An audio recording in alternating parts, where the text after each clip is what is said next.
Iran যুক্তরাষ্ট্র ও ইসরায়েলের যুদ্ধে সংকটের মুখে দেশের আমদানি রপ্তানি খাত। হরমুজ প্রণালী বন্ধ থাকায় মধ্যপ্রাচ্যের সবজি রপ্তানি প্রায় বন্ধ।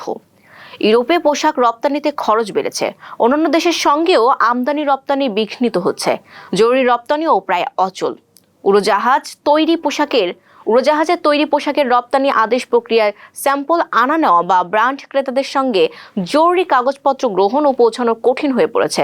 জ্বালানি সংকটে কারখানা পর্যায়েও উৎপাদন ব্যাহত হচ্ছে।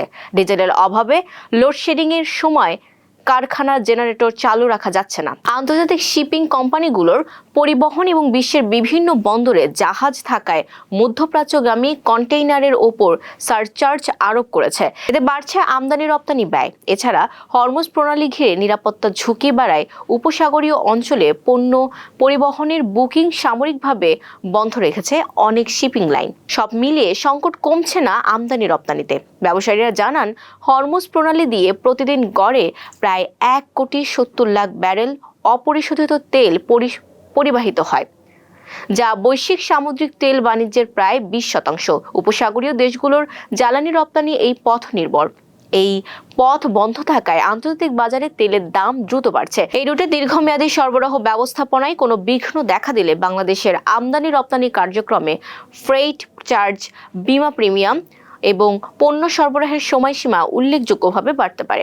উৎপাদন খরচ অতিরিক্ত বেড়ে গেলে অনেক ছোট ও মাঝারি শিল্প কারখানা বন্ধ হয়ে যাওয়ার ঝুঁকি রয়েছে, যা কর্মসংস্থানের উপর নেতিবাচক প্রভাব ফেলতে পারে। বর্তমানে ডিজেল সংকটে জেনারেটর চালাতে না পারায় গার্মেন্টস কারখানাগুলোতেও উৎপাদন ব্যাহত হচ্ছে। পাশাপাশি অফডকগুলো থেকে বন্দরে পণ্য বোঝাই গাড়ি পাঠানোর হার কমে গেছে। ফলে লাইটারেজ জাহাজগুলো পণ্য গন্তব্যে পৌঁছাতে পারছে না। Dhaka chamber of commerce and industry জানায়, আন্তর্জাতিক বাজারে তেলের মূল্য দীর্ঘমেয়াদে উচ্চ অবস্থানে থাকলে তা বাংলাদেশের বহিখাতের উপর বেশ চাপ সৃষ্টি করতে পারে।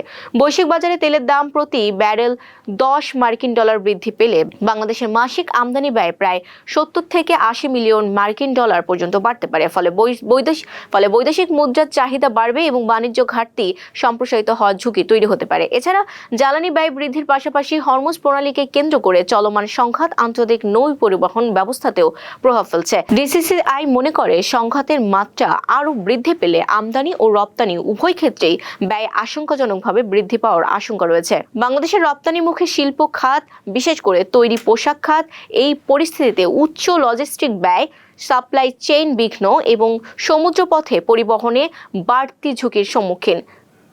বিকেএমই এর সভাপতি মোহাম্মদ হাতেম বলেন, আমদানি রপ্তানি তো কিছুটা বিঘ্নিত হচ্ছেই। হরমুজ প্রণালী দিয়ে জাহাজ যাতায়াত বন্ধ থাকার কারণে মধ্যপ্রাচ্যের দেশগুলোতে পোশাক রপ্তানি পুরোপুরি বন্ধ। হরমুজ প্রণালীর পরিবর্তে আটলান্টিক মহাসাগর হয়ে জাহাজ যাতায়াত করছে। এতে অতিরিক্ত 10 দিনের মতো সময় লাগছে। তবে মধ্যপ্রাচ্যের জ্বালানি সংকটে এখন রপ্তানি খাতের সবচেয়ে বড় সমস্যা হচ্ছে উৎপাদন চালিয়ে নেওয়া। কারণ জ্বালানির অভাবে বিদ্যুতের লোডশেডিং অনেক বেড়েছে। কোনো এলাকায় 5 ঘন্টার মতো লোডশেডিং থাকে। গড়ে 3 ঘন্টা লোডশেডিং হয়। এখন বাধ্য হয়ে জেনারেটর চালাতে হয়। জেনারেটর চলে ডিজেলে, অথচ ফিলিং স্টেশন থেকে ডিজেল পাওয়া যাচ্ছে না। এই কারণে লক্ষ্যমাত্রা অনুযায়ী রপ্তানি আদেশের পণ্য উৎপাদন করা সম্ভব হচ্ছে না।